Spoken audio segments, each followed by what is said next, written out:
I love everyone's saying like you're the collector of humans, bringing people together. It's like an image of you with a table with a light and like big glasses and like a magnifier, and you're like have these little creative women that you're collecting. Like, this one, they play well together. Yeah, I think, that's kind of what I do, but on social media. You're listening to The Creative Impostor, episode number 58.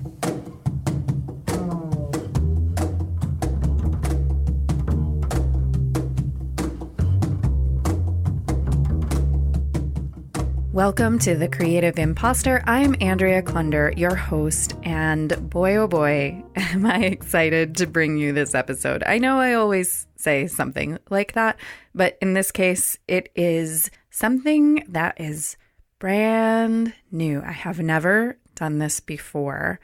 Today on the podcast, I have 5, count them on one hand, 5 guests all in the same room with me, talking with you. And these are not just any guests. I recorded this episode at the end of last year on the morning of an event that was being facilitated by Isabelle Rizo, who is one of my guests today, and also who has been on The Creative Impostor before on episode 26, Craft Your Story.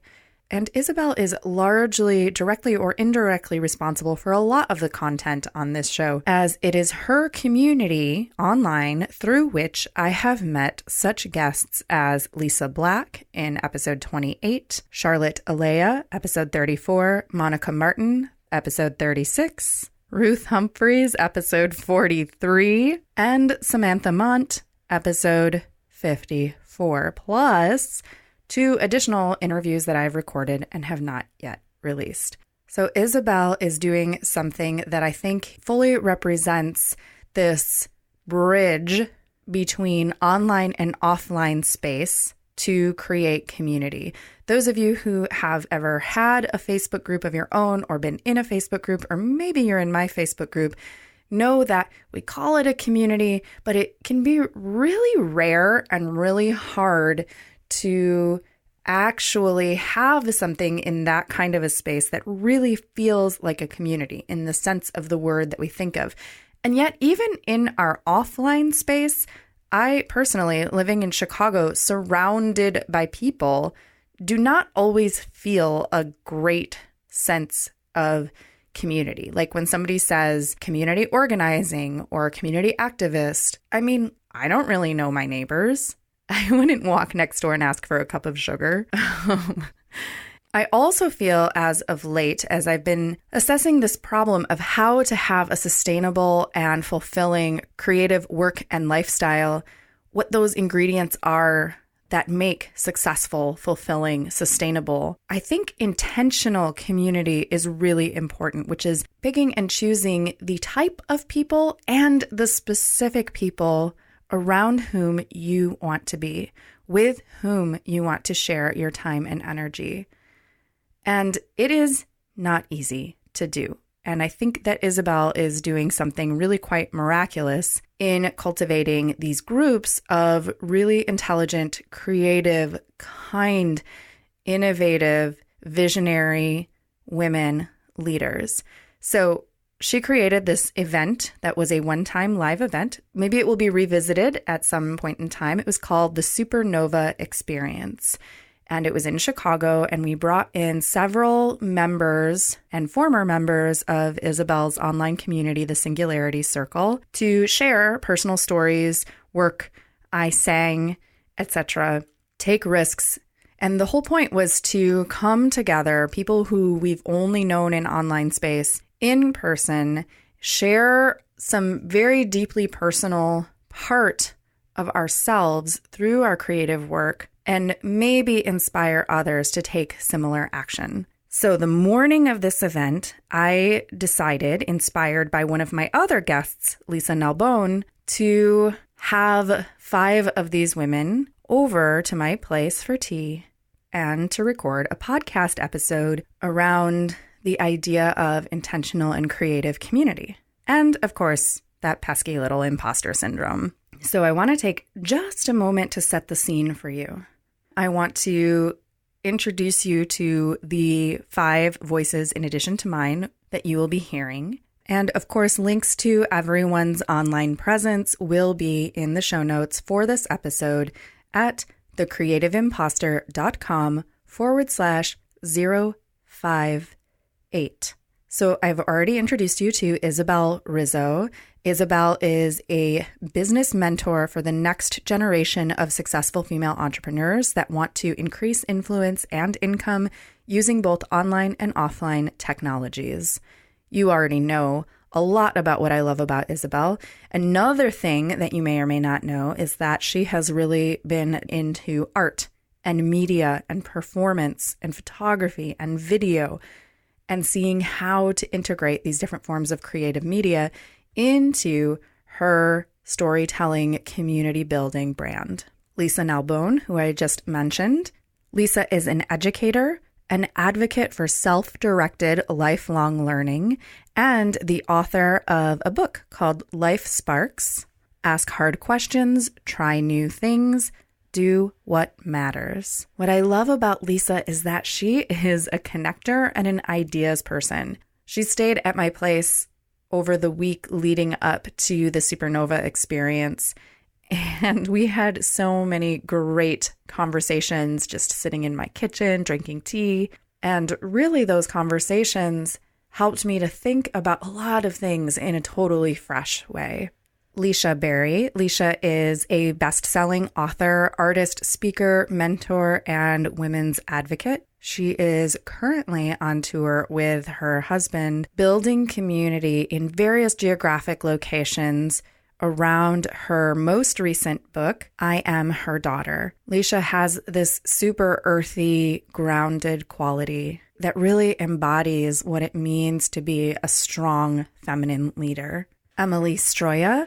Emily Stroia is a professional, intuitive, spiritual medium and author who channels spiritual guidance and connection with past loved ones, providing messages of hope and inspiration to all of her clients. And most recently has just released a book of poetry based on her autobiographical life experiences, Into the Light. Emily has recently transitioned her primarily offline, in-person consulting business, working one-on-one with clients, to more of an online presence. And I've been watching her consistent videos and online course development. And it's really exciting to see how she's taking this idea of really intimate connection and translating it to social media. And she talks a little bit about that in this interview. And finally, Wendy Parman. Wendy is someone who I met here in Chicago through the Chicago Women's Creative Collective that I facilitate. And Wendy is a singer, an actor, a writer, a voice teacher, and most recently, she released her very first musical comedy web series called Callie Solo. And we talk a little bit about that in this interview as well. I love spending time with Wendy, partly because growing up as a singer and a performer and always having voice teachers and music teachers, I've always kind of idolized my voice teachers as these somewhat magical, wise, amazing beings. And so it's really nice to be friends with one. And also because of her very dry, very honest sense of humor. I love attending Wendy's performances. And she is a very pure example of the type of woman that I really want to fill the Chicago Women's Creative Collective and the new global studio memberships with. Women who are creative, who are insightful, who are motivated, who are energized, who are honest, who have a great sense of humor. And just as an aside, the new global studio memberships are available whether or not you live in Chicago. So again, working on creating what we call in this interview, brave spaces for women to connect as they are with their authentic selves and be supported and empowered and inspired. That is what it is all about. And you can find out more about these studio memberships and online and offline communities and opportunities to connect with these amazing women at thecreativeimpostor.com/studio memberships. And that will also be linked up in the show notes, of course, for this episode. Okay, I don't want to take too much longer, but let me just set the scene for you. A cool, crisp fall day in Chicago. 6 women, including myself, gather in my second floor vintage walk-up apartment. Many of us have only ever met online via web chat and Facebook and maybe by phone or Skype, but we've all been brought together for a single purpose, each one of us contributing something totally authentic to us and unique to this single purpose. We have tea, and then we sit in a circle. I have 2 microphones, one for me, and one that we pass around the circle as each woman shares her own story, ideas, and words of encouragement. This is the closest thing to a wise women's council that I've ever experienced. I feel that we're sitting around the bonfire, shaping the future of our culture and our community ahead. And there's something sacred about passing the microphone to each individual woman. And what's even more exciting and sacred is the way in which everyone was listening to each other. I mean, when I listened back to this episode and I was editing it, I felt like I could actually hear everyone deeply, actively listening. It wasn't just like what happens sometimes when you're in a conversation or in an interview with multiple people and everyone has a message, everyone has something they want to say or something they want to promote and is just waiting for their opportunity to speak. It was like what each person said directly influenced and guided what the next would say. I had no idea how this was going to turn out or how I could possibly interview 5 women all at the same time. And I am more than honored to share with you this conversation. We begin with a grounding meditation and blessing from Licia Berry. So this is an invitation to make an internal decision to ground to the core of the planet, which is our magnetic heart. Below us, our anchor point. So I choose to ground to the core of the earth now. Put away ye modeya ya aheya osh niaheya osh niaheya. Washti.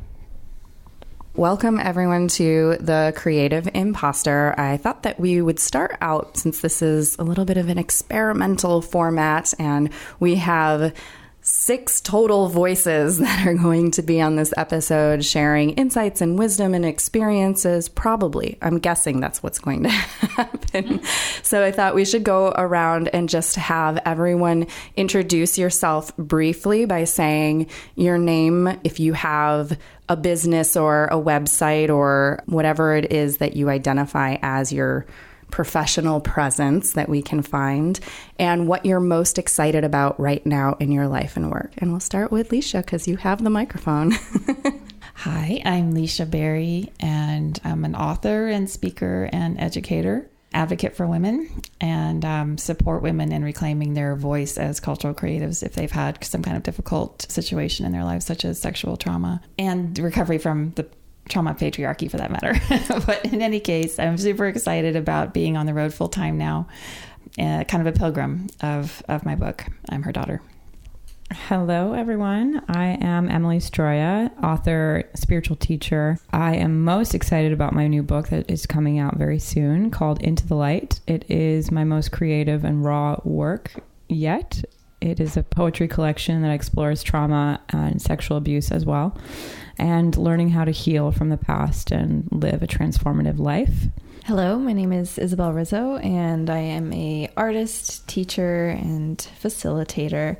I am very excited to be surrounded by the women that I've been working with, some for 6 months, some over a year, that we're all here together for the first ever supernova experience and sharing each other's stories in a container that is different than from other events and things from the past that I've experienced. So creating that container this evening, I'm very excited about. Hi, I'm Wendy Parman. I'm a singer, actor, writer, voice teacher, and I'm most excited about kind of integrating all of that with performances that are coming up and my web series, Callie Solo web series on YouTube, and lots of different stuff that I'm working on that you could find on my website, wendyparmanvoice.com. Ooh, those are tough acts to follow. My name is Lisa Nalbone, and I am an educator and an author and a community activist, and I really work with people to use self-directed learning to overcome things in their lives or make choices to make change in their life. I'm really excited about having my book, Life Sparks, Ask Hard Questions, Try New Things, Do What Matters, being here and being ready to talk to people about that, and working on a new book to make it even easier for people to step into their self-directed learning. Isabelle, can you fill us in a little bit more about why it is that all of us are gathered here? Like, what prompted this weird podcast format for the Creative Impostor? Fill us in. Great question, Andrea. 2 years ago now, I didn't realize I was at a point of ending my digitally nomadic journey, traveling around the world, being a travel blogger and community facilitator online. And I got to this point of realizing that, wow, I'm doing what I dreamed of doing. And I have so much that I want to share and then facilitate and support other women, especially, in doing the same in whatever format that may look like, whether it's traveling around the world or anything like that. But what I found was how I got to the place where I got to was my own story and creating stories and believing the story of the life that I was creating for my future self. And so everything kind of came together when I created a summit last year with all these powerful women online, because I've worked with them in the past. And I said, how are you integrating your feminine into your business? And I worked in the tech scene, and I worked, majority with men all the time. And I had my hair cut short. I was one of the guys, and I was really in the space of embracing my own feminine. What does that look like in business format? And so the summit happened, and the women said, we need to keep in touch. We need to continue this conversation. So my Singularity Circle was born. And that's a big part of my business model, where we facilitate conversations about what are our needs, our wants, our desires, and then the stories we create for our lives. And after my show in Prague and meeting with all the other women artists in Prague, we got to talking, and one of the artists, Chantel Goldthwait, amazing artist, said, this is amazing. We need to bring this to all of our cities, because the exhibition was called She Spoke. And so I said, well, yeah, all right. And me being a fiery Sagittarius and impatient, is that I could not wait. So after Prague, book the space and let's go. And it was something that was culminating though since last year. And I reached out to Emily, Stroia, and then also Lauren Ramsey and a few others. And I created the SSEE program, and that's a year-long program of really getting clear on your story and then having a tangible book at the end, or tangible performance or art at the end, and then having an audience to debut that work, that story, in a way that is really honored and witnessed, and a safe space for people, or brave space really, for the audience to witness and for the storyteller to be the spotlight and performer. So long-winded answer, but there's way more other things involved with that. But really it was just this inner calling that this was something that was needed. And I listened to that call, and it was scary. And I was so honored that the women trusted me to hold that space for them and to birth these stories and create these containers for them. What was scary about it? Why did you say that? So I've done everything as a digital nomad alone, and ran businesses alone. And I had virtual assistants and, everything at a distance. And I'm very much it doesn't look like it, an introvert. I get a lot of my energy from being in solitude.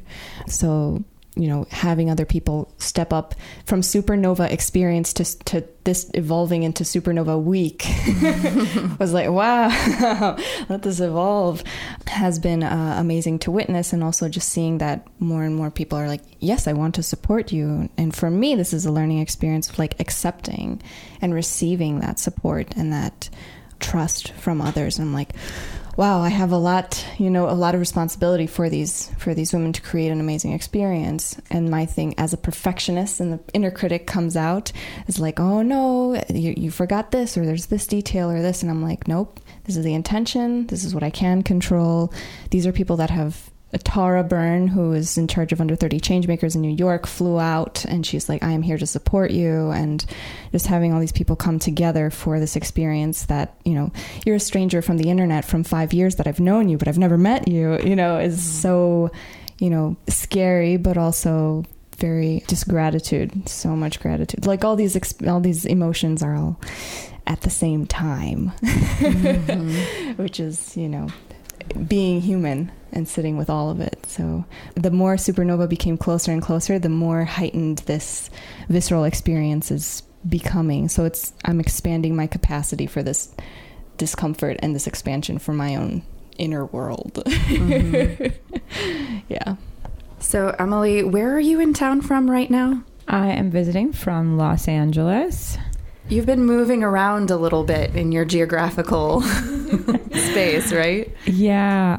I used to live in New York for almost 10 years. And a couple of years before I moved from New York, mainly my resource for income was doing a lot of private work in the city. And I realized that if I wanted real financial freedom, then I needed to really move my work online. And that was terrifying to me because I was like, I don't want to do social media marketing. No, I don't want to promote myself. I don't want to do that. These people are going to think I'm a fraud, or that, whatever people's stories are about, marketing. And so it was a journey for me to really constantly push myself to overcome that fear and just be visible on the internet to thousands of people who watch your videos or see your work. So that was a huge leap of faith for me. And so I moved a lot of my work offline to online. And now that I am stationary, in Los Angeles, not moving anywhere, I'm building my network now in LA. And so what prompted you to come from LA to Chicago for this crazy thing that Isabelle dreamed up? Isabelle and I met synchronistically through the magic of the internet about 1.5 years ago. And I was in a place in my life where I was really overwhelmed with all the ideas I had, and I didn't know how to execute them without putting my energy in the wrong idea. So I needed clarity on that, and I needed somebody to coach me and just hold the space for me to focus on the vision, not on all of the other visions that get thrown through the internet at you. And so that was something that was really important to me, was to remember what was my why, what was I wanting to create in the world. And slowly in time, I told Isabelle that I was I need to tell my story. I'm ready to do this. I just don't want to do it in the traditional format. Mm-hmm. And so it started evolving into poetry. And she and I just worked together for 1 year as I worked through this book for 1 year on the story of my life, and it's memoir inspired. And then Isabelle said, well, you can do the Supernova SSEE program and we'll work together much more intimately. And I felt like I needed that support, especially for a book that was my baby. And every week we'd meet, and every week I'd cry every day. I was like, I can't do this. It's too much for me, And so I completed it, and it's almost out, and I'm here to speak about it. Because I feel like it's part of my mission is to do that in this life. Mm-hmm. Yeah. So, Licia, also, you said that you are on tour right now full time. You sold your house, right? Yeah, we sold our home and farmed out our possessions to our adult children, and are on the road full time for 1.5 years at least. And you're touring with your book, I Am Her Daughter. And so what I'm hearing coming up is this push-pull between the internet and both the magic of the internet and the terror of putting yourself out there online and social media marketing, blah, And for you on a book tour, you're really integrating both the online space and the tools that are available through the internet, and also trying to create and cultivate community in many different locations. Can you Right. speak a little bit about the madness or the method behind the madness there? Yeah, that's an astute observation. I really have a depth of feeling and knowing inside of me that Earth is my community, and I just haven't met everybody yet. So in my frustration, to accomplish this goal of connecting with as many women as I could, I began in 2007. So that's a decade ago to start with social media. And it was, a frightening journey at first because I'm an introvert as well. And yet I was being pushed from, the inside. This message needs to get out. So it's been kind of an uneasy journey for the last decade to pull in the social media, as well as, being on the ground in a place, hugging, women and looking them eye to eye and, flesh to flesh. But it's what needs to happen for me to accomplish what I'm here to accomplish. And for me, the connection, with Earth, which is why, I'm so sensitive to that and asked, if we could deeply ground, or I needed to, certainly, is part of my mechanism. I'm here for reclamation of our connection with the planet as women. So I have to do that in order to teach that. What would you say is the biggest challenge about making these connections in different geographic locations? How do you deal? Because I think traveling a lot can be very disorienting and very ungrounding. And you're meeting with a lot of people who you don't know at all. So what comes up for you as in terms of the biggest challenge of making those connections and having them feel real and authentic, even knowing that 48 hours from now, 24 hours from now, you're on the road again to some new place? Another great question. We just spoke at a conference for 350 women. And as a speaker on the stage twice and then having a table, people came and talked with us quite a bit. My husband was there as a support person. And I found that if I didn't have my own internal sense of gravity and connection with the planet, and that provides a sense of safety for me, a feeling of I'm home no matter where I am in my body on this planet, I am home, that I would have a really hard time being able to be fully present in my body and look a woman in the eye and really connect with her and be really there with her. But because I have that, it feels like I'm literally meeting people that I already somehow know, but just, again, haven't met yet. It's a very strange feeling of familiarity with these women. And it makes me feel like there's family everywhere. And that lends itself to even more trust and, even more a sense of safety in walking in the world. Does that answer the question? I believe so. Okay. Sometimes I just get so wrapped up in what you're saying, or not you specifically, but any guest, Right. and then I just forget what I even asked. But I'm like, oh, fabulous. Yeah. Well, it's all about connection to the depth of the planet, and again, this is my agenda, right? I'm on my soapbox talking about this, but women reclaiming the inner wisdom, the wisdom in our bodies and our direct connection with the planet and the wisdom that's in the planet. I think we're here to change the world for the better. And I think it's our time, and it's having the backing of Earth, underneath us, and really feeling that in our body pushes us in ways to express in a greater way than perhaps before if we don't feel safe. So, Wendy, that made me think about your work, because you've been performing as a singer and you have your private voice studio, and you've recently been exploring how to expand as an artist by trying new things, by exploring maybe some spoken word and poetry, and your new web series, Callie Solo.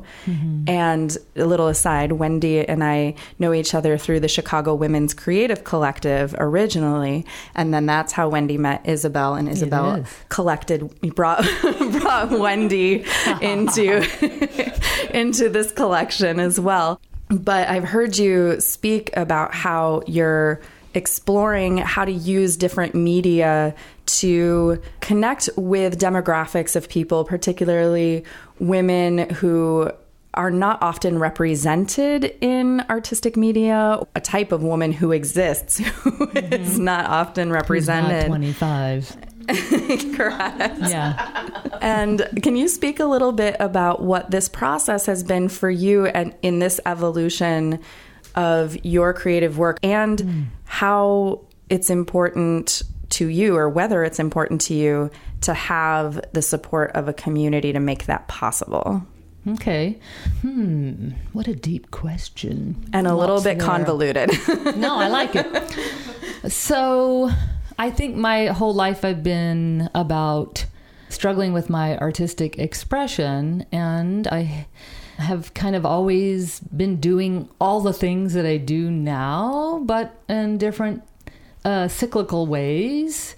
And sometimes I've thought, oh, I can't do that anymore, like when I had a child and I actually tried to perform and all kinds of crazy things happened.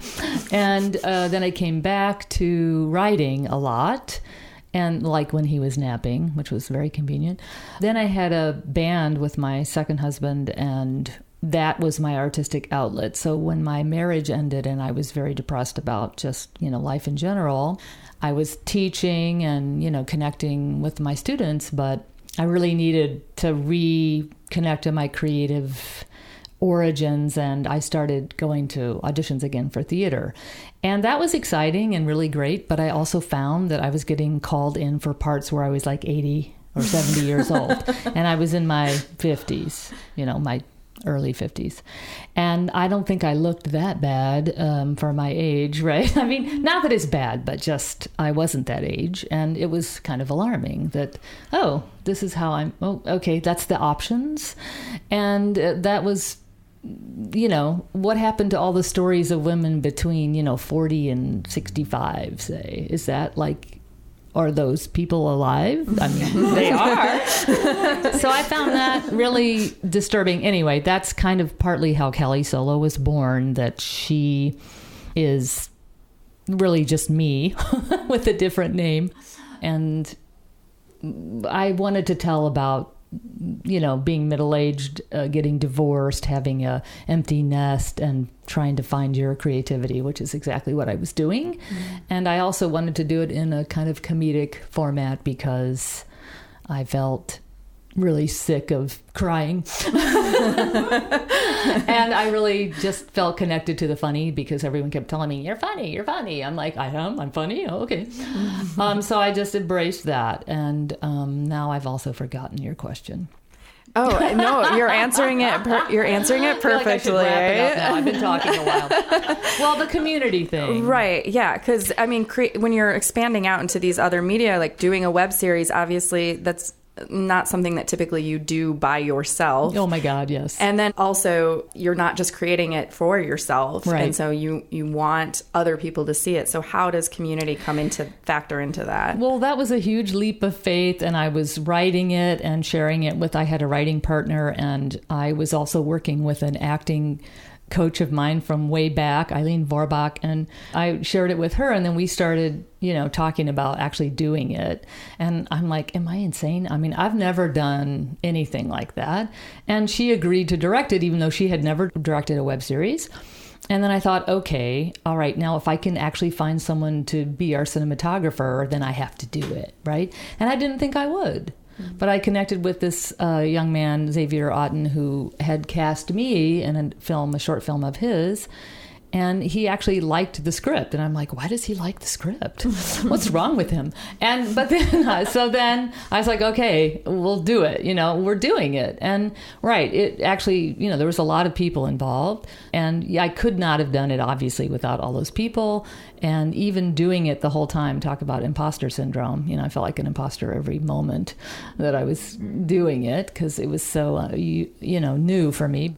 And there were so many challenges. But, right, the community part of it, too, is then how do you reach out online and otherwise to connect with people? And I'm still struggling with that. I struggle with that all the time. How do you actually make a connection? How do you get people to look at your stuff online when there's like millions of other everythings, podcasts, web series, books, everything.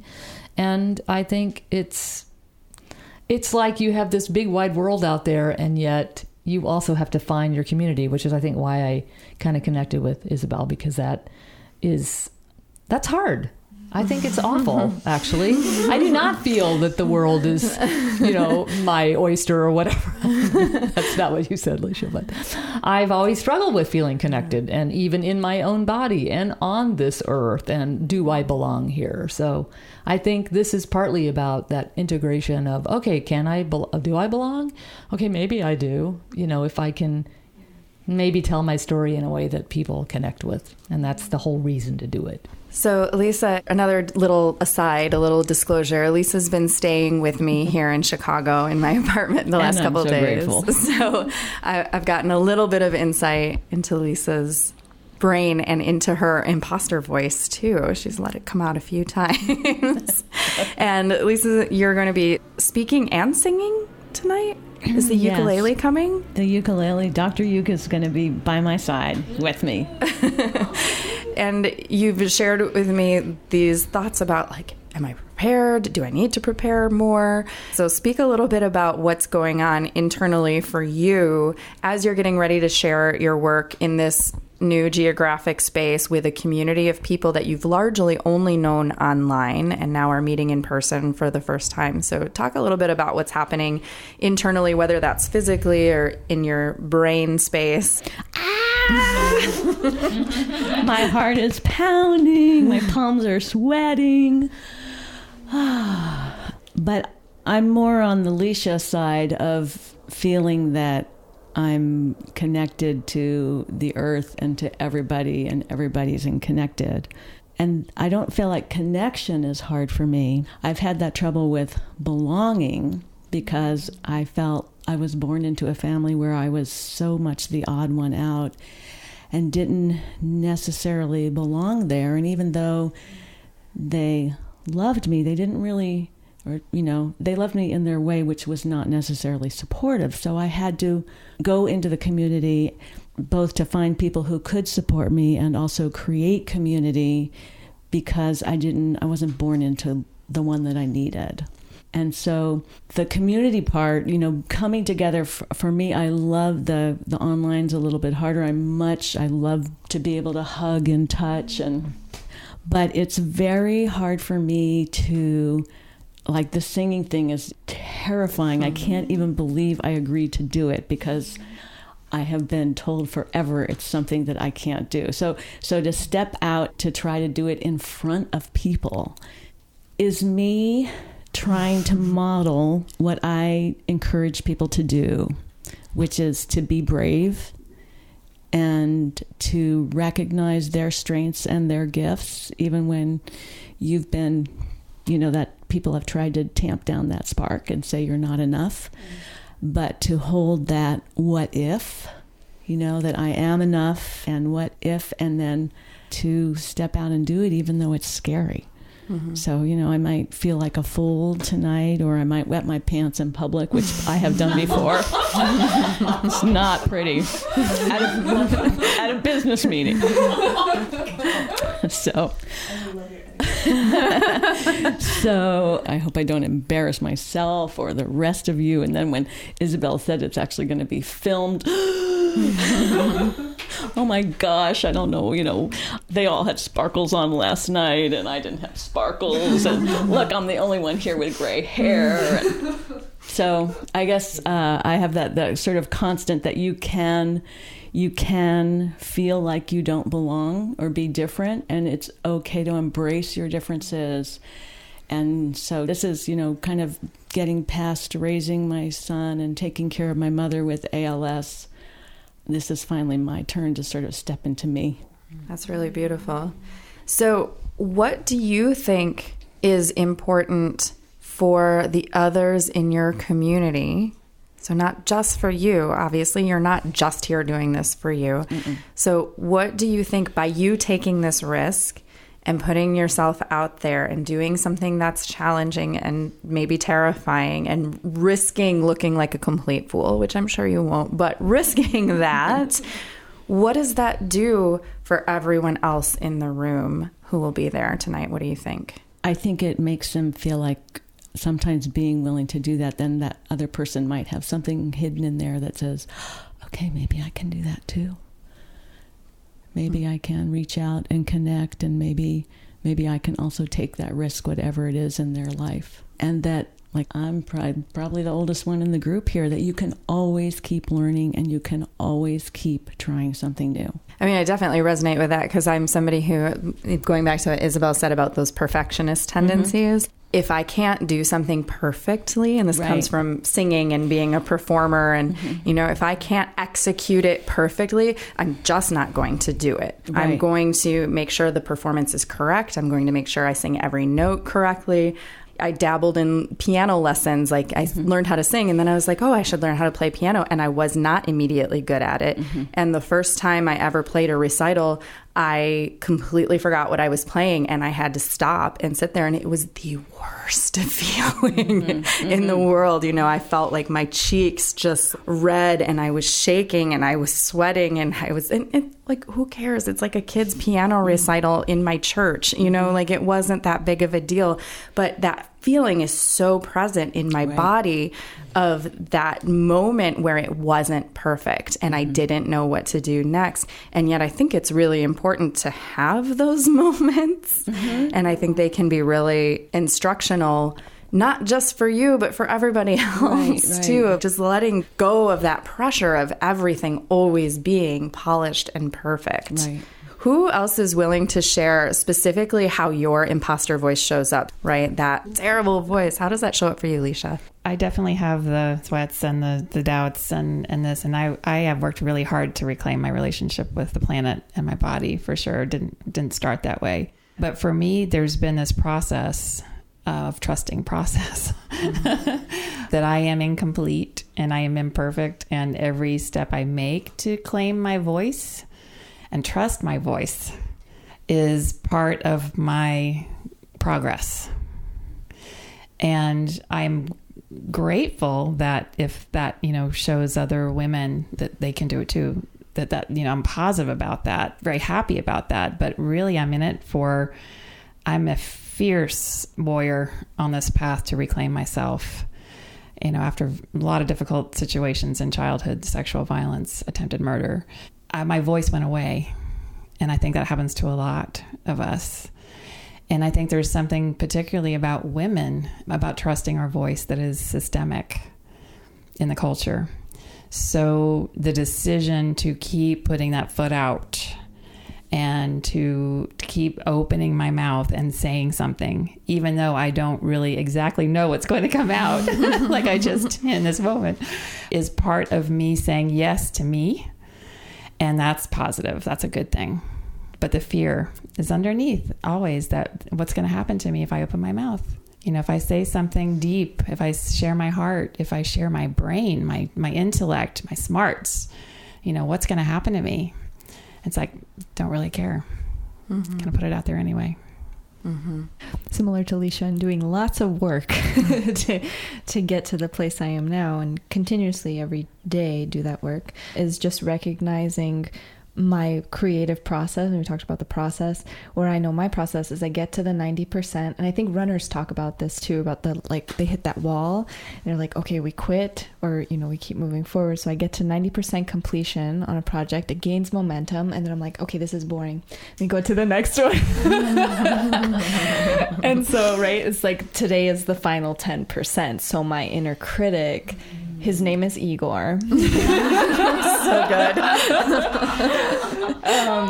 Character, right? Because I talk about the different aspects of self. So there's that Igor voice where he's always saying, like, you're gonna F this up. You're gonna F this up. You're gonna F this up before any show that I do, before any other next level thing that I'm doing. Because I can get to my comfort zone. I'm like, I could do speaking gig. That's easy. Da, da, da.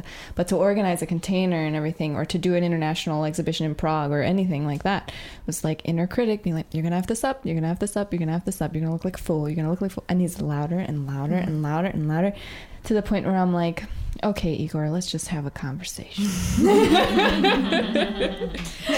And so on Sunday, because my fourth film from the 21 Aspect series is going to debut tonight, and my film got deleted, so I had to re-edit everything this weekend. Divine, everything's perfect for a reason. So in that process, it was, and this is always, it's been true now that I'm aware of my process, is like the 90% that when I hit that wall on Sunday, it manifests itself as being fully immersed in my body, in all the emotions that come up, and listening to Igor and saying, all right, well, what do you want, Igor? What is it that you need? What is the truth that, you need to speak? And just tuning into my gut, because that's where that fear is, like that pit in the stomach feeling. And it was what Licia was mentioning, trusting your voice. Because that also, as a sexual abuse survivor and trauma survivor, was not allowed to trust that voice. Like, you're crazy. That was the thought. You are crazy is the other thing Igor says a lot. So sitting with that and listening to Igor, and it's so funny that Facebook has that thing of like your memories, going back to your memories. And this morning was last summer's project of making an art piece every day and sharing it on social media. And the one that came up this morning was the gems are in the brokenness. So Sunday, sitting with editing this film and keep noticing that I want to procrastinate and like take care of other supernova, and I was like, no, you got to finish this film. I sat with everything that Igor was saying, and then just tears and feelings and everything coming up. And then underneath all of that was the gem of you're allowed to trust that you've listened to this call. If you listen to the inspiration, everything is going to be taken care of. It is safe to let go. Immediately Igor's like, you can't let go, that's irresponsible. That is so irresponsible. You have people depending on you.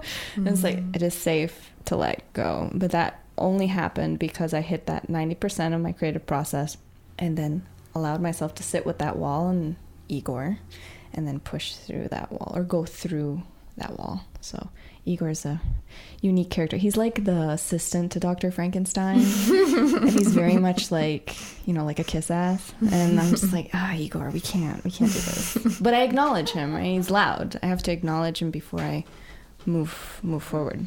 So. Well, and that brings up a good point, because one thing that I've learned from doing this podcast and talking to a lot of people is that we all have an Igor, right? However he or she looks or whatever he or she says or sounds like. And so if we all have it, then it must exist for a reason. And so does anyone have any thoughts about whether this creative imposter voice or character, whether this is useful to us as creative individuals in some way, and how or why? Yes. I think, and this is just from experience and from working with people I've been working with the last 10 years and going to conferences and working with entrepreneurs and startups, like it's lots of similar things happen. And usually what it is the inner critic or creative imposter is a voice that's trying to keep you safe from probably something that happened in the past. So it'll have, that fight or flight response coming up really loud because of that memory. And it might be a subconscious one that's not even like you're aware of, but it's coming up and it kept you safe at that time. So honoring that it kept you safe at that time before you're just like, well, forget you, that then will allow you to be like, oh, you saved me this one time. Thank you for that wisdom and thank you for looking out for me. But I'm going to do this now and I'll hold your hand, but we're going to do this. Well, my immediate reaction to that question was that as a teacher, I see this all the time, and yeah, everyone has it, right? So it's really interesting to see who can come up to that, feeling and actually do battle with it or embrace it and then move forward through it, and who stops at it, right? And so it takes courage to feel that and still move forward, like you were saying, Isabelle. And I think part of my job is, to help as a teacher is to help people move through that and to give them strength. And that's why I also did the Singer Salon, is so, people can show up, you can stink, it's okay. I give you permission. We all give each other permission to not be good enough, right? Which is really hard in performance, because by nature it's a performance. So we're nervous and we're freaking out. But also, though, as an artist, or I suppose in any skill set, you actually do have to work at it. You can have the imposter feeling partly because you don't know what you're doing and you do need to up your game. And so if you don't work on your singing voice or your, whatever it is, your writing, your, I don't know, whatever people do, banking. I don't know if that's a thing. that a thing in banking? Probably not. That we then that can fuel us to dig deeper and find the real goods of our talent and also our skills and discipline. There's also this phenomenon of students who come to me and they think they're fabulous and they're not there yet, you know, and yet they don't want to do any work and they actually think that they shouldn't need to, and they need a little imposter syndrome because, you know what I mean, they're not embodying actually what they could be doing. And so that's a kind of the opposite problem, right? Because they need to do some work and find a way to express themselves in an authentic way. So, or do you think that's bravado that they're putting up because they actually do have it and they're just repressing or not in touch with it? I'm sure there's very many different iterations of all of this, right? But I mean, really, you know, there are people who mistakenly think that, you know, for instance, they're even singing in tune or, you know, and then it's challenging to work with them if they're not open to the reality of you actually do need to work on this stuff. It's not magic, in other words, right? So we do have to embrace that imposter thing or that fear, but we also have to be in the real world and do the stuff. You have to set up the mic to do the podcast, and it's not going to magically happen without all the technology. And definitely episode 50 and 55 and 60 are definitely better than episode 1 because I don't know what I was doing on episode 1. You know? Right. The learning curve is important. Exactly. Yeah. And I know, Lisa, if you can pass the mic to Lisa, we were talking previously about this feeling of being enough and yet also finding that motivation to push forward, as Wendy was saying, the motivation to improve, to work on your craft and your skill. Can you speak a little bit about that? I think that a lot of people struggle with that, but it's necessary so that you can grow and learn and expand, right? And have the ability to make a contribution. And I think that feeling like you're enough, part of that is tapping into knowing who you really are and what really matters to you, and being willing to embrace both your strengths and your weaknesses, whatever they might be, but non-judgmentally, you know. So, because I think if you can not judge yourself, but be really honest and trusting, then you can hold that possibility that this is where I am now, but I have this vision of where I'd like to go. And I think sometimes some people, it's easier for them to say, well, you know, this is the vision, but there's all kinds of excuses about why they can't get there, whether it's fear or it's too hard or they haven't really dealt with the I'm enough, and just being, I think honesty plays a big part of it, right? So that you don't have Dunning-Kruger syndrome and and think you are already wonderful. I actually know that I can't sing in tune, so that's what's really scary about singing alone. Because usually my strategy, knowing that's not my strength, is to stand next to a very strong singer that I can kind of lean on for support. But I think it's only by reaching toward the what if that we grow and connect and can change. And I think that so many people have been, you're talking about reclaiming. And so I think for me, it's kind of like reclaiming that you are absolutely born to learn.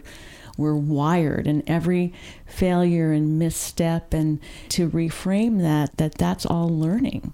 And what you can take from that is, oh, okay, maybe I don't want to do it that way next time. What do I want to try next? I want to hear from Emily, and this just popped into my head. And it's kind of like bringing in a little bit of the woo-woo into our conversation. So we've been talking about community in terms of online space, in terms of, we've mentioned the Chicago Women's Creative Collective that Wendy is a part of. We've mentioned Isabelle's Singularity Circle and SSE program. We've talked about creating community on the book tour with Licia. And we're talking about people here on this realm, in this planet, in this time, whether they're online or off, it just came into my mind to ask you about community in the spirit world as well. Is this something that you think about in terms of community, in terms of your mediumship and the connection and support that we have to others who are not in this current plane at this moment? So I think you're asking, is there community in the spirit world? Yeah. Mm-hmm. From what I understand and I've accessed, I would say yes. I feel like there is. I feel like the spirit world is very much a replica of the life we live here, except there's just not the same amount of suffering. I feel that there are people, our loved ones, and there are also beings and intelligence that supports us in spirit, because we are a manifestation of the universe. And I do feel that we all can relate to each other. We all want the same thing. We want to feel loved. We want to give and receive love. We want community. We want to feel like we belong. And I feel like with spirit in my journey, I found a lot of peace knowing that no matter what happens at the core of my being, I can come back to this inner home. And that is my spiritual practice. And I feel very much supported by something that I feel I have a connection to that's an extension of me. And so spirit definitely supports us. And I do feel like loved ones are supporting us. And had you asked me maybe 10 years ago when I first started practicing with intuition and spirit, I would have been like, no way am I talking to spirits. No way. That's weird. Too weird for me. I will never get a date. But like I found a lot of healing in spiritual practices. I found a lot of healing in connecting to spirit and meditation. And I constantly feel that there is this really like interconnected thread to something here in the physical and also the non-physical. And I feel like that's where the magic is. And that's how we get to see it every day in our lives, is through the beautiful synchronicities of a thought we have, and then it manifests shortly after. And then maybe our loved one reaches out to us somehow in a conversation, and we're like, oh my God, I was literally just thinking about that memory earlier today, and boom, here it is in conversation. And so I do think that they do support us 100%. How do we find or create or become a part of intentional community, Licia? By allowing ourselves to receive the love of other women. This is another one of those trust conversations, which I can totally relate to.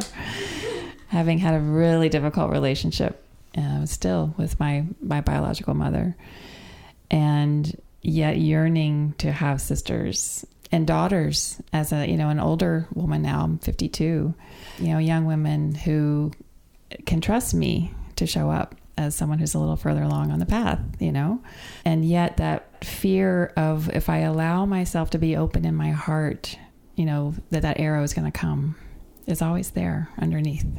So the choice to allow women to support me has been a huge part of the equation in my, drive to support other women. Lisa?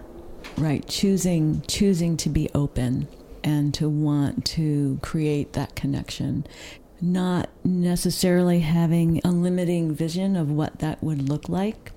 So in my life, we've created community within our neighborhood by going out and welcoming people whenever they move in with a baked bread or flowers from the garden, or within the neighborhood, we host an annual block party so that and we make sure that it's comfortable for the newborns or the pregnant mom, or we get one of the teens to walk down and walk the 90-year-old over to make sure that everyone can be included. So, or whether it's, I work with the Friends of the Library group, and I've been volunteering with them for over 20 years. And we just spent a week helping our community build a playground.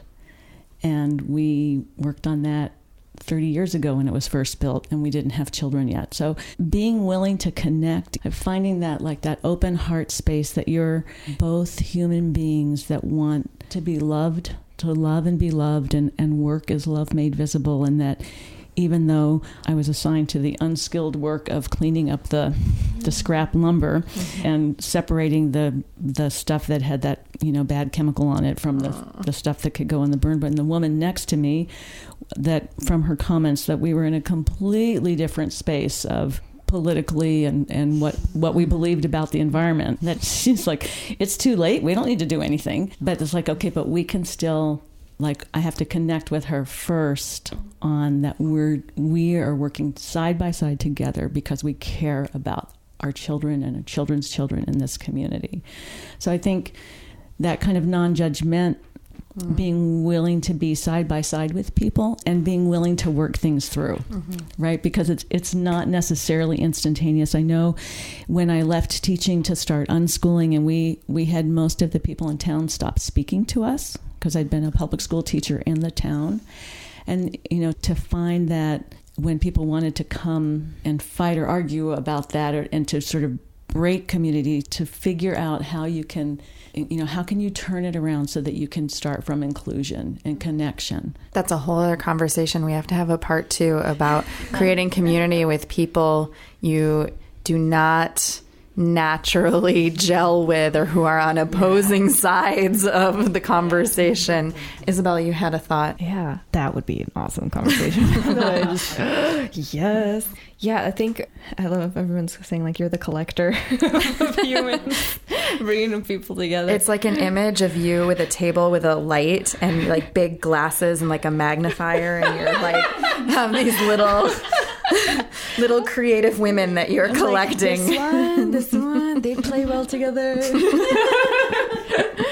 Yeah, I think, that's kind of what I do, but on social media. Maybe now with my glasses, like, I think having very, very clear, defined, like, what are my values and what do I stand for?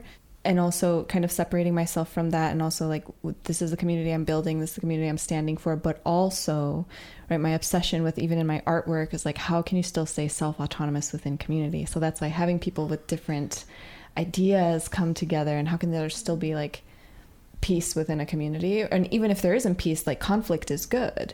Conflict helps people grow. So having an intentional, either like a goal in mind, like, right, the Singularity Circle led up to Supernova experience, and keeping in mind, like, this person's a creative, this person has a similar background, and sharing my own story around things that are within those values on social media, then attracted people to the circle or to SSEE, because that's how everything got started. I got to the point where I'm like, I'm done with regular social media marketing and how things are done at all these conferences. And I was like, I'm going to create stories and content for me with my values and what I stand for. And then people reached out and they said, I don't know what you do, but I want to work with you. And I said, well, I facilitate a community of creative, people. And we talk about storytelling, understand, like, self-knowledge, always going back to your past self, your present self, and your future self. What do you want to create in an integrated way? And that always comes back to, like, I don't need little mini versions of me. I don't need that. I want you to be your radically conscious and integrated self-expression of you. And if that means that you disagree with me on this specific thing, that is beautiful, because you know why, right? But having people together in that, like, I love, putting people, like you said, collecting people and just celebrating their self-expression, because that is, from their experience and them growing up, their truth. And I think that's, like, the most beautiful work of art. I'm biased because I love performance artists, and one of my favorites is Marina Abramovic. And it's like, she is using herself as her art, and I like, as people are my art. And, like, helping them create themselves as their own artwork in a way, and their story is their art. That's how I create community. All right, we're winding down here. So last question, closing thoughts. Anything else that you feel you need to contribute to the conversation that hasn't been said? Thank you for this opportunity. You're welcome. To be sitting in your living room in our chairs with our cups of tea in a circle, which is what women have been doing since the beginning of time. I have a vision that women can love each other and not be divided and fall for that illusion that we've been taught in the culture, that we need to compete and fight and undermine, but we can actually love and lift and support And so I want to thank you for bringing us together. As Licia was saying, yeah, super in awe and in gratitude for you offering to interview all of us for Supernova Experience and what has turned now into Supernova Week. And I'm super grateful for all of you and your expressions and how they've come to be. And also, you know, if anybody is listening to the podcast, that your expression right now, how it is, connecting with that and honoring that, moving forward into what is that vision. And like Wendy and Lisa were saying, like, what if that future would be, and also you are enough right now. You can have both. That cognitive dissonance, it's good stuff. Yeah. Yes, and thank you. I mean, I think we all feel that way, Andrea. And also, Licia, I think the most stirring thing that you said today that hit me was the receiving part, right? So the receiving love from others is the big challenge for some anyway. And that comes back to community because, I mean, I think for years I was like, oh, giving. I can do that. I'm giving more. I'm giving. Oh my God, I'm depleted. I can't give. And the receiving part is like this big discipline for me now. I'm like, that's my spiritual practice, is to connect to, you know, that which is greater than myself and learn to receive, which is super hard. Super hard. And so I'm really grateful for all of you too, and just that yet, you know, another opportunity to do it, to find that. And that when we can then share that with others, right, each person, everyone in the world does have a voice and does have something beautiful to share when they connect with their authentic self.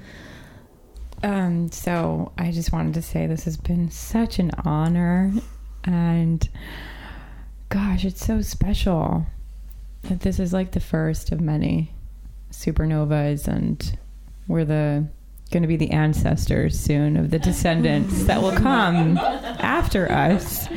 And we will talk about this moment and all of the beautiful moments that we'll share today and tonight. And for anyone who's listening, just know that you're never alone, that there's always someone out there who cares. It's going to be fun if I can actually get through some of my verses tonight, because some of the new ones speak to all these things. Funny how that happens. I can just talk them if I have to. You'll do it. Oh, anyway, thank you so much. Andrea is just so open and such a connector, and to be willing to have us all in here, right? You're not alone, and we're all still learning. So thank you so much. Thank you to all of you. I feel like we should clap.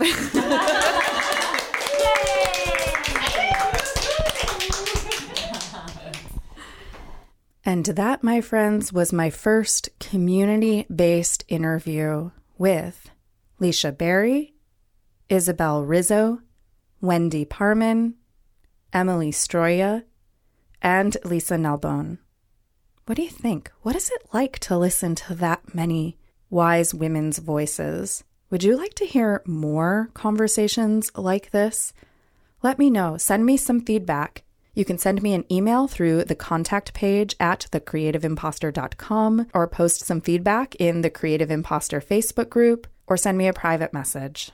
I'd love for you to check out the online and Chicago-based communities that we are cultivating this year. I have a lot of exciting things coming up for you there, and you can learn more at thecreativeimpostor.com/studio memberships. And I invite you to learn a little bit more about each of the women who were featured in today's episode. You can find their bios and links to all the spaces they inhabit online at thecreativeimpostor.com/058. This episode was mixed by Edwin Ruiz at Mondo Machine. Our theme music is by Jovia Armstrong. I thank you so much for listening, and I wish you all of the opportunities to cultivate and participate in your very own version of Brave Space.